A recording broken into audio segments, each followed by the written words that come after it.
রমজান মাসে বেশি থেকে বেশি মানুষকে ইফতারি করানোর চেষ্টা করবে। এই যে যুব সমাজ যারা আছেন, ইফতারের প্রজেক্ট রেডি করবেন। প্রত্যেকটা দুস্থ, অসহায়, এতিম, মিসকিন, বিধবা এই পরিবারগুলোতে 1 মাসের বাজার করে দিবেন। পারা যাবে ইনশাল্লাহ? যত কালো টাকা উঠাইছে সব ওগুলো টেনে টেনে বের করবেন সব, বুঝছেন? বাংলাদেশে এমন বহু মানুষ পড়ে আছে যাদের একজনের জাকাতের টাকা দিয়ে একটা গ্রামের মানুষকে খাওয়ানো যায়। ওগুলো উসুল করবেন চাপ দিয়ে দিয়ে। কটা বললাম? 4টা। বেশি বেশি মানুষকে ইফতার করানো। 5 নাম্বারটা আমার খুবই পছন্দের একটা আমল, এবং সবার সামর্থ্য হয়তো হবে না, তবে আমরা নিয়াত করি, আল্লাহ পাক নিয়াতেই বরকত দিবেন। রমজান মাসে বাইতুল্লাহ জিয়ারত। রমজান মাসে বাইতুল্লাহ জিয়ারত যাদের সামর্থ্য আছে, আল্লাহ পাক যেন তৌফিক দান করেন। আল্লাহ পাক যারা নিয়াত করেছেন তাদের কাজকে যেন আসান করেন, সফরকে নিরাপদ করেন, এবং আমাদেরকে বেশি থেকে বেশি বাইতুল্লাহ জিয়ারতের তৌফিক দান করেন। যারা নিয়াত করেছি জীবনে অন্তত একটাবার হলেও আল্লাহ পাক যেন তাদেরকে হজ করার তৌফিক দান করেন। বাইতুল্লাহ জিয়ারতে অনেক অনেক ব্যাপার আছে রমজান মাসে। ওখানে আপনার একটা পরিবেশ থাকে, একটা জান্নাতি পরিবেশ, ইবাদতের মৌসুম থাকে। হ্যাঁ, রোজা রাখা, নবী সাল্লাল্লাহু আলাইহি ওয়াসাল্লামের রওজা জিয়ারত, বাইতুল্লাহ তাওয়াফ, ঠিক আছে, ইসলামের ইতিহাসের জায়গাগুলো ঘুরে দেখা, তারাবি, মানে একটা অন্যরকম আমেজ সেখানে বিরাজ করে। আল্লাহ রাব্বুল আলামিন আমাদেরকে রমাদান মাসে বেশি থেকে বেশি বাইতুল্লাহ জিয়ারতের তৌফিক দান করেন। আমিন ইয়া রাব্বাল আলামিন। 5 নাম্বার, এটা সবার হয়তো তাকদিরে নসিব নাও হতে পারে, তবে নিয়াত করে রাখেন, আল্লাহ পাক কোনো না কোনো দিন তৌফিক দিবেন ইনশাআল্লাহ। 6 নাম্বার, রমজান মাসে আমরা আমাদের ফরজ আমলগুলো কোনো অবস্থায় ছাড়বো না ইনশাআল্লাহ। স্পেশালি আমি এখানে একটা ফরজের নাম উল্লেখ করছি, সেটা হলো যাকাত।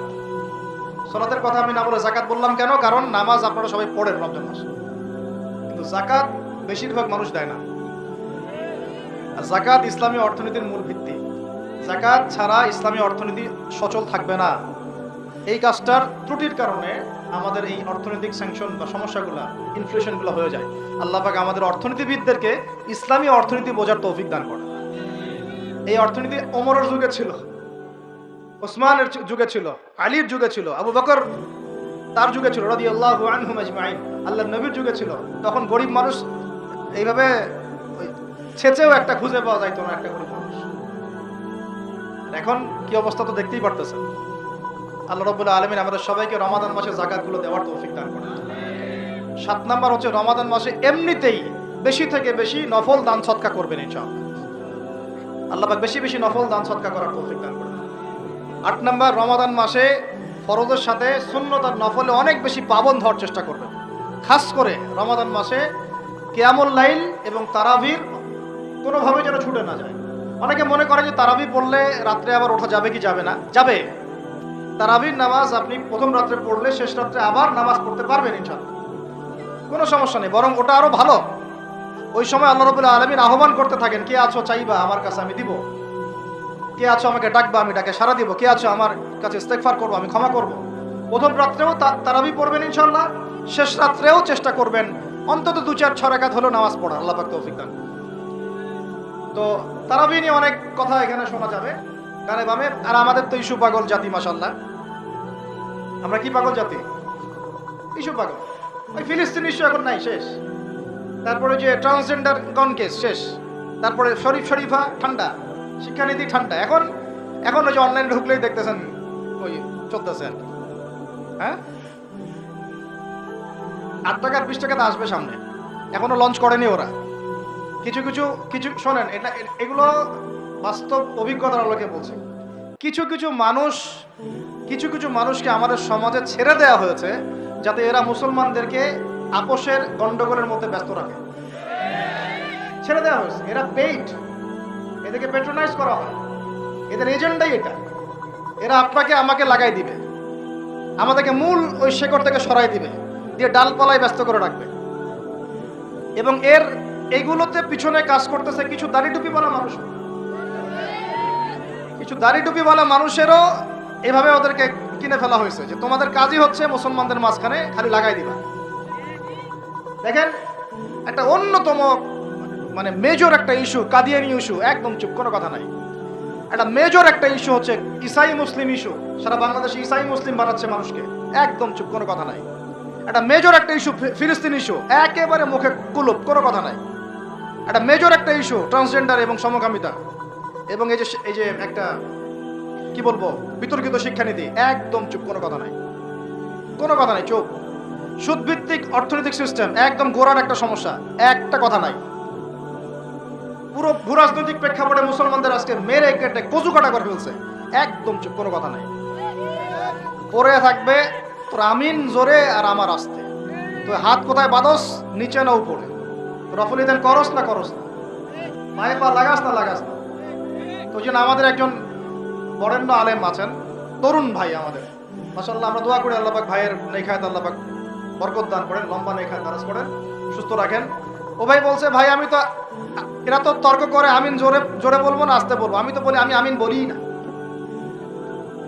দেখি আমি যদি আমিন না বলি আমার নামাজটাকে কেউ ভুল প্রমাণ করে দেখাক, দেখেন আমার নামাজ বাতিল প্রমাণ করে দেখান, আমি আমিন বলিই নাই।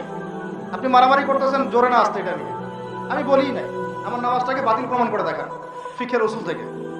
পারবেন? কিয়ামত পর্যন্ত পারবেন না, কিয়ামত পর্যন্ত পারবেন না, কারণ ওটা কোনো ফরজ কিছু ছিল না। নামাজ হয়ে গেছে, আমার নামাজ কি হয়েছে, হয়ে গেছে।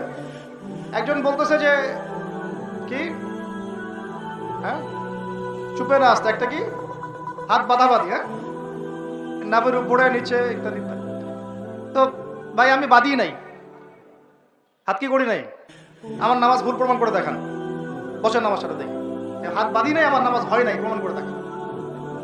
তাহলে আপনাদেরকে বুঝাইতে চাচ্ছি যে মূল যে বড় বড় ইস্যুসগুলো আছে, আমাদের শেকড়ের সমস্যা, এইগুলো থেকে দৃষ্টিভঙ্গি সরাই দিয়ে সারাদিন এমন কিছু বিষয় নিয়ে আমাদেরকে ব্যস্ত করে রাখা হয়েছে, যার ফলে আমরা আমাদের মূল গন্তব্য থেকে সরে গেছি। আরো 100 বছর এভাবে চলতে থাকেন তাহলে নাকি ভাই, আরো 10-20 বছর এভাবেই যাক নাকি? চোখ খুলেন ভাই, চোখ খুলেন, চোখ খুলেন, কলবের চোখটা খুলেন, মূল জায়গায় আসেন। মূল জায়গা হচ্ছে আমাদের তাওহীদ, মূল জায়গা আমাদের সুন্নাহ, মূল জায়গা আমাদের নবীর দ্বীনের ইকামত, মূল জায়গা আমাদের নবীর দ্বীনের দাওয়াত এবং এটা প্রতিষ্ঠার জিহাদ। মূল জায়গা হচ্ছে অর্থনীতি সমৃদ্ধ করা, মূল জায়গা হচ্ছে সুদ থেকে আমাদেরকে বের হয়ে আসা, মূল জায়গা হচ্ছে আমাদের দুর্নীতিগুলো কমানো, মূল জায়গা আমাদের শিক্ষানীতিগুলো ঠিক করা। মূল জায়গা কোনগুলা, এগুলো কি আপনাদেরকে বুঝাইতে হবে? আল্লাহ পাক আপনাদেরকে বোঝার তৌফিক দান করেন। আমি তো এগুলো নিয়ে অনেক তর্ক হবে, আমি আমার মতো করে বলে দিচ্ছি। তারাবির নামাজ পড়বেন জামাতে, 1 নাম্বার কিসে, 2 নাম্বার পড়বেন 20 রাকাত। কয় রাকাত?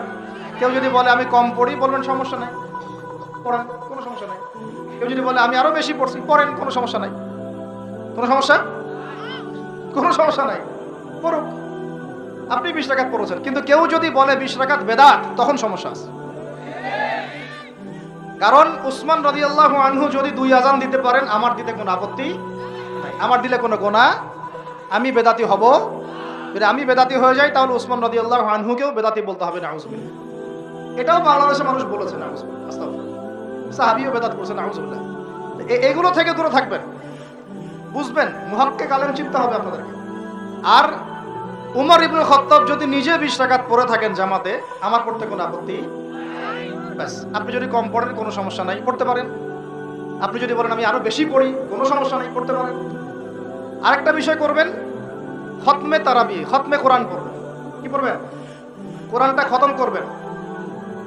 আল্লাহ রাব্বুল আলামিন এই 8টা কাজ করার তৌফিক দান করেন। আর 2টো বাড়াই দিব, এটুকু তো হচ্ছে, আর 2টা বাড়াই দিব।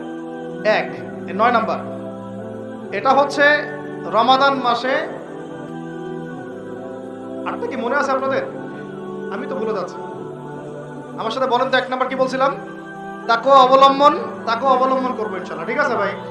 2 নাম্বার কি বলছিলাম জানি? কোরআনের হক আদায় করা। 3 নাম্বার বেশি বেশি দোয়া করা। 4 নাম্বার কি বলেছিলাম? হ্যাঁ, যদি সম্ভব হয় বাইতুল্লাহ জিয়ারত, উমরা করা। 5 নাম্বার বলেছিলাম বেশি বেশি মানুষকে ইফতার করানো। 6 নাম্বার কি বলেছিলাম? যাকাতগুলো দিয়ে, সবগুলো ফরজের পাবন্ধ হয়, স্পেশালি যাকাতগুলো দিয়ে দেওয়া। 7 নাম্বার বলেছিলাম বেশি বেশি দান সদকা করা। 8 নাম্বারে কি বলেছিলাম? এই তারাবির সালাত এবং নফল আমলগুলো বাড়ানো। তারাবির সালাত পড়বেন, নফল আমল সুন্নত আমল বাড়ায় দিবেন, আল্লাহ পাক তৌফিক দান করেন। 9 নাম্বার বলতে চাচ্ছিলাম যে প্রত্যেকটা এলাকা থেকে, প্রত্যেকটা মসজিদ থেকে, প্রত্যেকটা মাদ্রাসা থেকে রমাদান মাসে বিনামূল্যে কোরআন শিক্ষার কার্যক্রম চালু করে। করা যাবে ইনশাআল্লাহ? অন্তত আপনাদের এলাকা থেকে, এই এলাকার মসজিদ থেকে, এখানকার মাদ্রাসাগুলো থেকে বিনামূল্যে কোরআন শেখানোর কার্যক্রম করা যাবে না ইনশাআল্লাহ? নারী পুরুষ সবার জন্য উন্মুক্ত করে দেন, সবার ঘরে ঘরে কোরআন শিক্ষাটা পৌঁছে দেন। তাহলে আমরা ওস্তাদদেরকে হাদিয়া কিভাবে দিব?